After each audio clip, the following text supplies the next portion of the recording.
sure is, and I sure do. Hi, YouTube. Welcome to another exciting adventure of current Christian commentary and news with your host, the Christian conservative pastor you're going to learn to love sooner or later, Pastor Steve. Hey, guys, I hesitated to even make a video like this, but then I realized if I don't do it, I'm not doing my part. I'm a watchman on the wall, sort of like Paul Begley would tell you. And, if I don't yell the danger, the fire, the storm that's coming, then I won't be doing my job.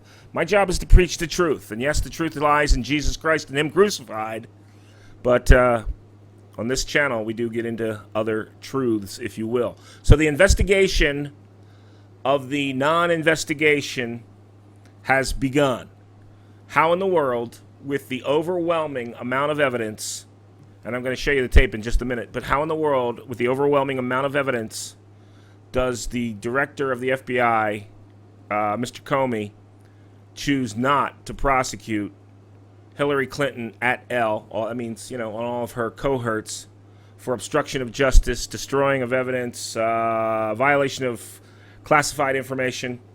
And you know what? Rather than get into the lawyer aspect of it, because I know some of you think, well, I don't know, I'm not sure what to make. Watch this tape. But let me just, I'm going to take it more from an esoteric. I'm going to try and take it from a big picture scene, if you will. You got to understand, first off, if you or I were to do any of the things that Hillary Clinton and her staff have been charged with, or I'm sorry, suspected of doing, we'd be in jail, period, end of story. The idea that the smartest woman in the world, Hillary Clinton, just can't remember, I don't know, it goes all the way back to Whitewater, I don't remember, I don't know. She's gotten away with it, just like John Gotti got away with it all those years. She is literally better than John Gotti, the Teflon Don, because she literally has been getting away with it. So if you and I were to do something along these lines, we'd be in jail. Two sets of standards here. Her Majesty the Queen, Hillary Clinton, she's, I don't want to go there. All right, let me also say that I am not a Republican. I burned, or tore up, if you will, my Republican card back in 2006.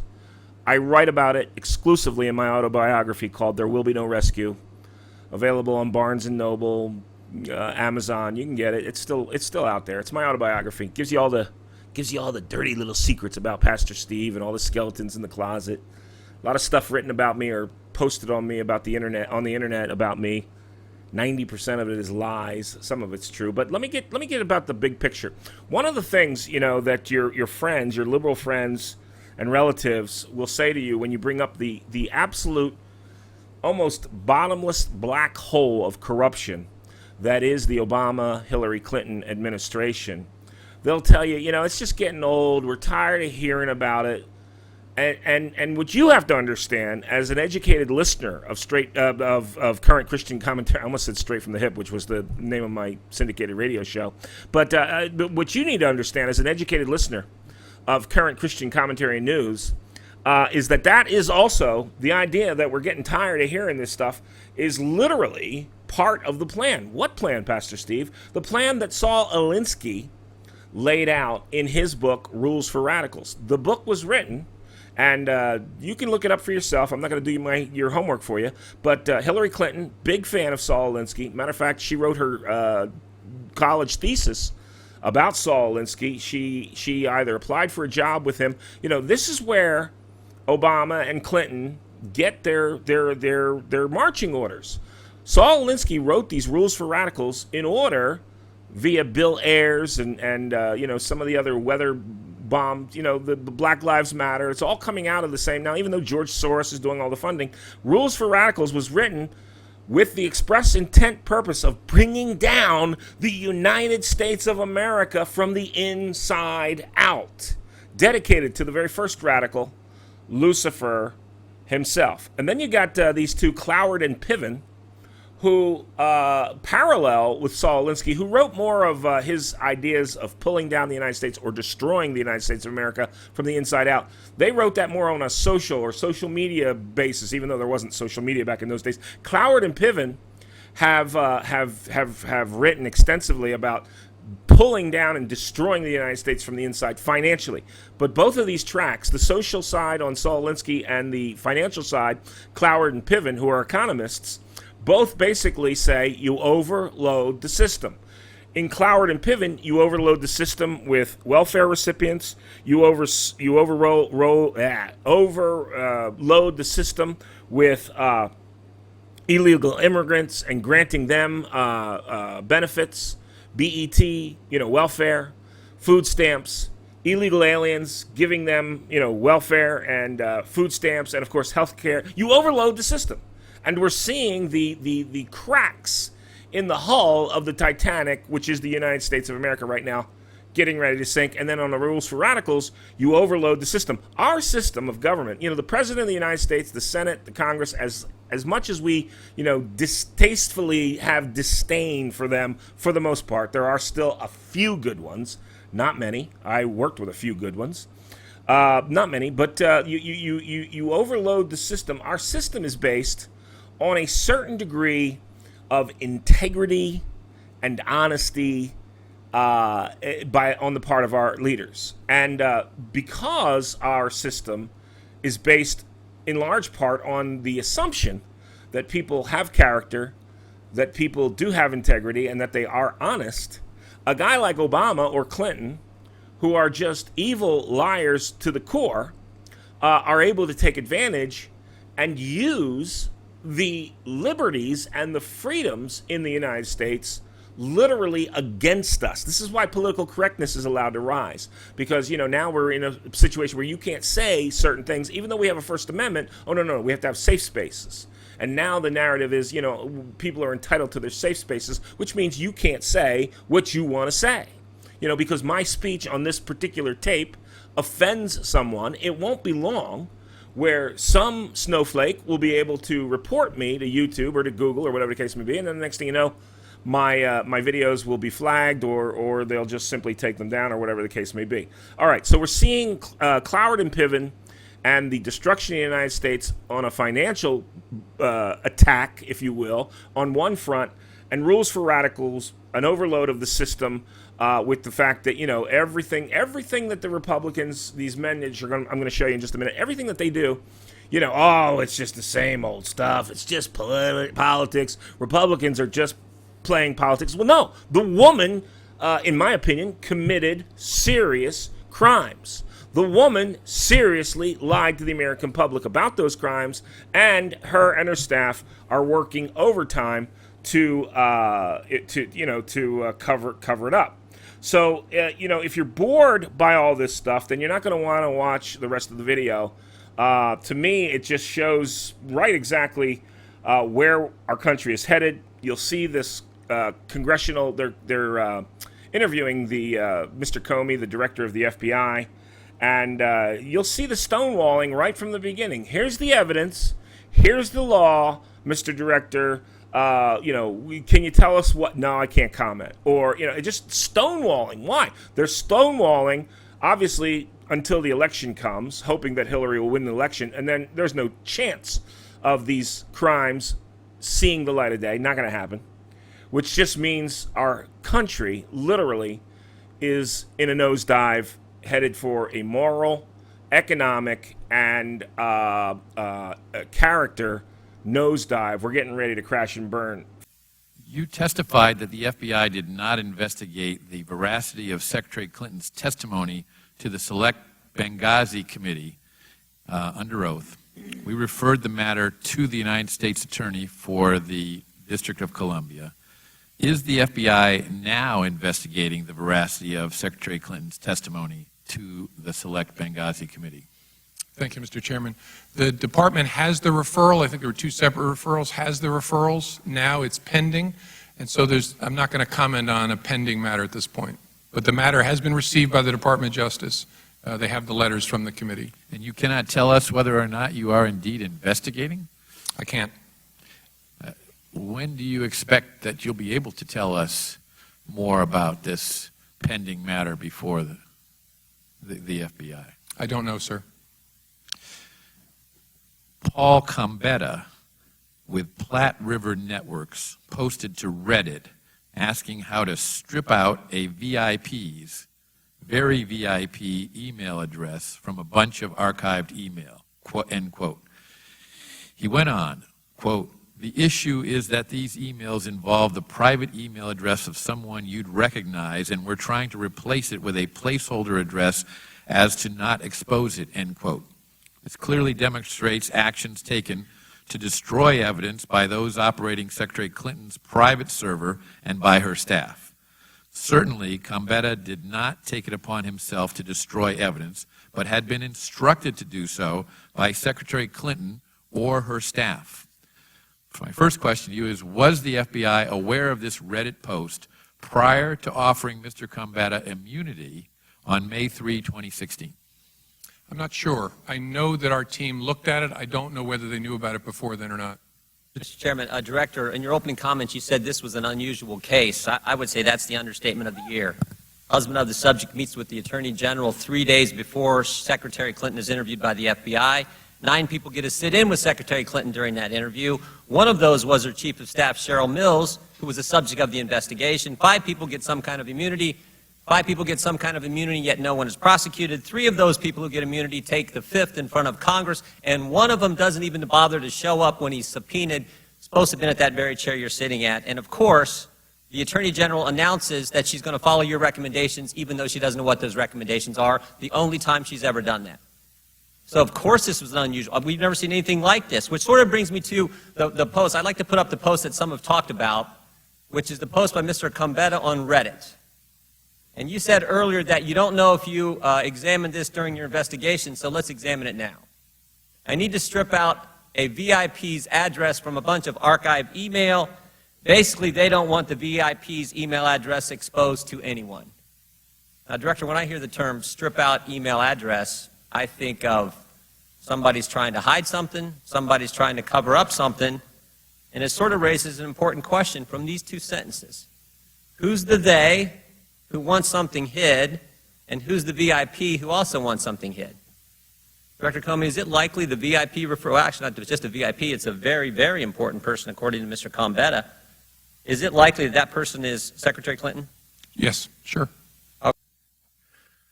Mr. Chairman, I mean, the guy's trying to cover up the Reddit post where he's trying to figure out how he can cover up the email addresses, and I find that compelling, particularly in light of the fact that just the day before, he's talking with Cheryl Mills, and the State Department is on notice that the Benghazi Committee wants these very documents.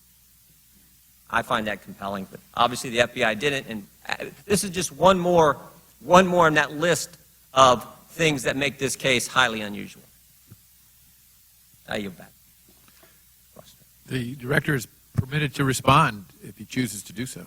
No, I don't think so. Minutes. Well, thank you, Mr. Chairman. I want to start by acknowledging progress. I think it's important that we do so. This morning, we've had 9 straight Democrats talk to the FBI about emails without asking for immunity.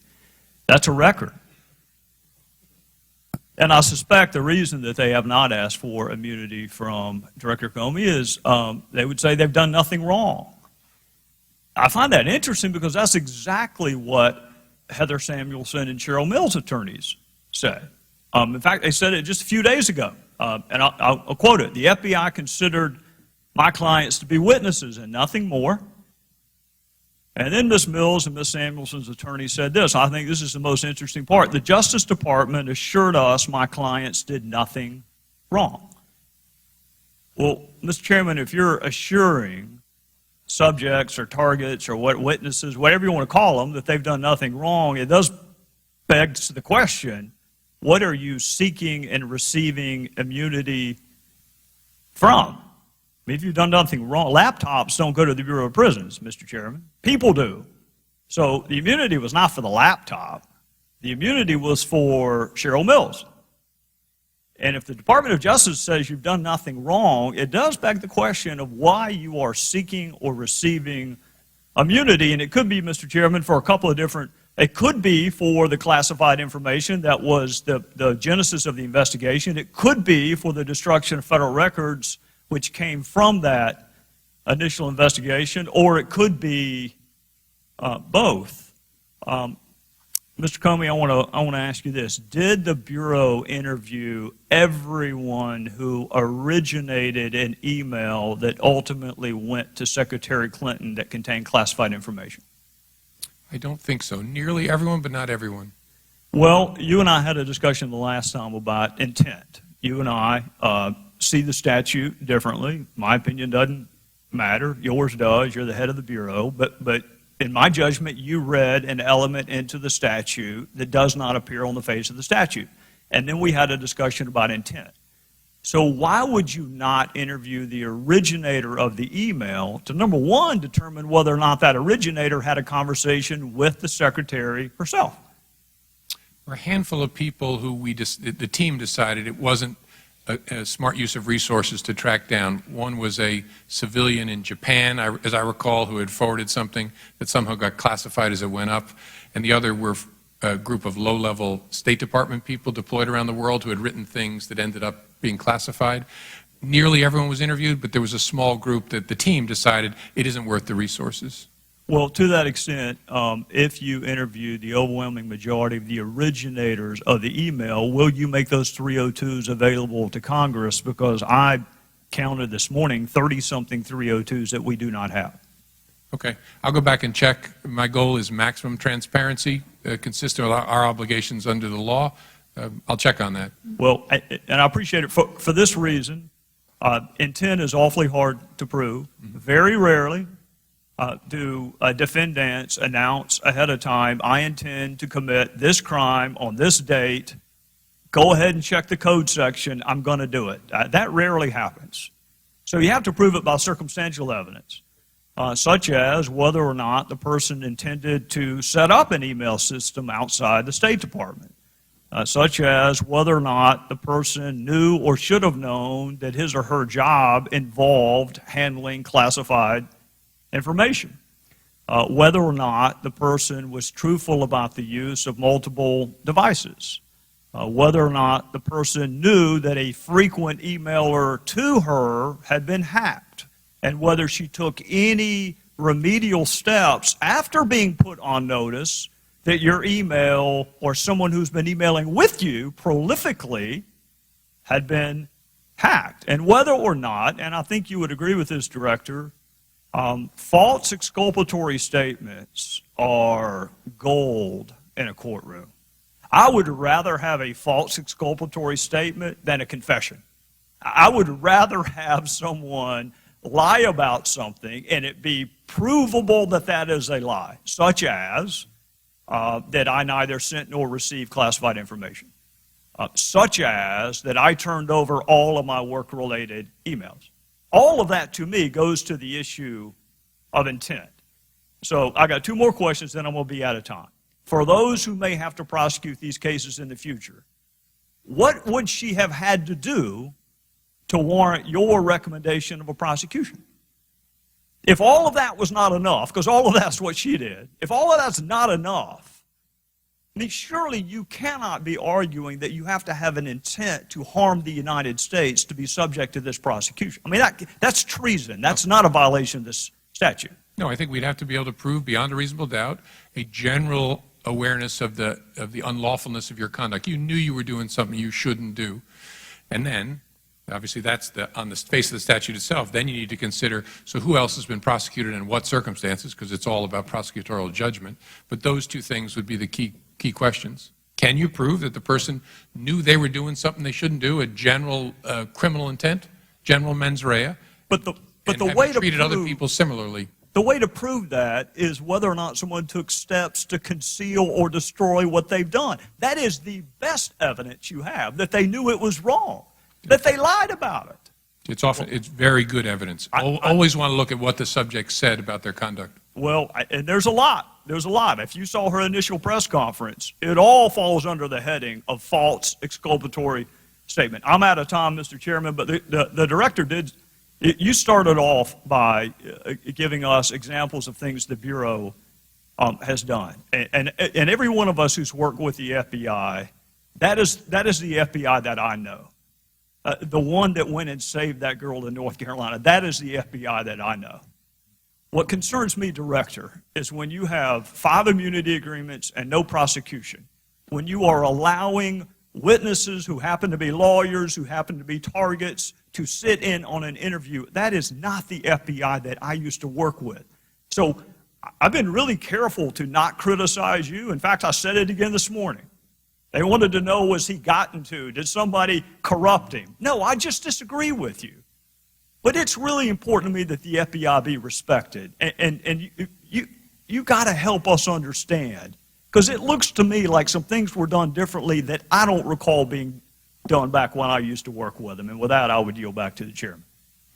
This investigation started because the Inspector General found classified information in a non-secure setting, and the FBI went to a law firm and found this information. They seized at least one computer and at least one thumb drive. Did you need an immunity agreement to get those? It was not, I don't think there was immunity. In fact, I'm certain there was no immunity agreement used in connection with that. So, did it really take the FBI a full year to figure out that Cheryl Mills and Heather Samuelson also had computers with classified information on? No, it took us to that point in the investigation to insist that we try to get them. Were you getting them because they had classified information or because there was some other information you wanted? No, we thought those were the tools, as we understood it, that have been used to sort the emails. And the investigative team very much wanted to understand, if they could, whether there was an electronic hail of how that had been done. Because the big issue was, what did they delete, what did they keep? But why did you need an immunity agreement? Why didn't they just cooperate and hand them over? The law firm did, didn't they? Oh, yes. That's a question really I can't answer. That's between a lawyer and her client and the Justice Department lawyers. For whatever reason, her lawyer thought it was in her interest to get an active production immunity agreement with the Department of Justice. The FBI interviewed David Kendall's partner, but did not interview David Kendall. Why didn't you interview David Kendall? I don't remember. I don't remember that decision. Going back to this Reddit post, this is put up on July 24th of 2014. You believe this to be associated with Mr. Gambetta, correct? Yes, I think that's right. This is the one that Mr. Jordan put up about the need to strip out a VIP's very VIP email address and a bunch of archived email. This is he's referring to a federal record, isn't he? I don't know exactly which records he's referring to. How is this not a conscious effort to alter federal records? I mean, the proximity to the date is just stunning. I'm sorry, what's the question? How is this not a conscious effort to alter a federal record? Well, depending on what the record was and exactly what he was trying to do, and whether there would be disclosure to the people they were producing it to, saying we changed this for privacy purposes. I just don't know sitting here. These are documents that were under subpoena. These federal records were under subpoena. They were under a preservation order. Did Mr. Gambetta destroy documents? I don't know whether that was true in July of 2014. They were under subpoena. Did he ultimately destroy federal records, Mr. Gambetta? Oh, I have no reason to believe he destroyed federal records. He used bleach bit, did he not? Yeah, the question is what was already produced before he used the bleach bit. He definitely, the reason he wanted immunity was he had done the bleach bit business after there was publicity about the demand from Congress for the records. That's a potential. And not just publicity, there was a subpoena. Right, that's potential. And there was communication from Cheryl Mills that there was a preservation order, correct? Yes. And he did indeed use bleach bit on these records. Sure. That's why the guy wouldn't talk to us without immunity. And so when you got immunity, what did you learn? We learned that no one had directed him to do that, that he had done it. You really think that he just did this by himself? I think his account, again, I never affirmatively believe anybody except my wife, but the question is, do I have evidence to disbelieve him? And I don't. His account is credible, that he was told to do it in 2014, screwed up and didn't do it, panicked when he realized he hadn't, and then raced back in and did it after Congress asked for the records and the New York Times wrote about them. That was his shit moment. Folks, it's my prayer that not only do you know the Lord Jesus as your Savior, but that God himself would grant us just a few more years. Do I think Donald Trump's the answer to all this? No, I really don't. Not a big Trump fan. But I'll take Pee Wee Herman over this lying lady who is just driven and obsessed with power to the point where she doesn't even know how to tell the truth anymore. And being a pastor, yes, I am actually a real pastor of a real church. Truth is all that matters to me. I follow the way and the truth. His name is Jesus Christ. And I can't stand to see this great country in which men left their family farms and fortunes, sacrificed their lives in many instances, so that you and I can have these freedoms and liberties, to have these discussions, to hold our government accountable, to keep our government in check. The checks and balances are now being thrown out the window. And I hate to say it, folks, but it's being done by the liberals and the Democrats, for the most part. Certainly some rotten eggs on the other side, too, and I'm not a Republican. But you watch the video if you want to see just the depth. Now, this is the investigation into why the investigation didn't happen in the first place. You'll get it when you see it. And, of course, Trey Gowdy, who, if Donald Trump is elected, I pray to God, becomes the Attorney General and at least holds some of these people accountable. If not, the future for our children and our grandchildren in this country is completely doomed, because the corruption will know no end. It probably knows no end already. Probably almost too late, but I believe in miracles, folks. Otherwise, I wouldn't be a pastor. Hey, God's best to you and yours. Until we see each other next time, send this on to your friends and your family. Folks, it's really, really bad. I hate to be the bearer of bad news, but God's best to you and yours, and we'll see you next time. It really is the end of the world as we know it, but I literally feel fine. I hope you do too. We'll see you. It's the end of the world as we know it. It's the end of the world as we know it. It's the end of the world as we know it. And I feel fine.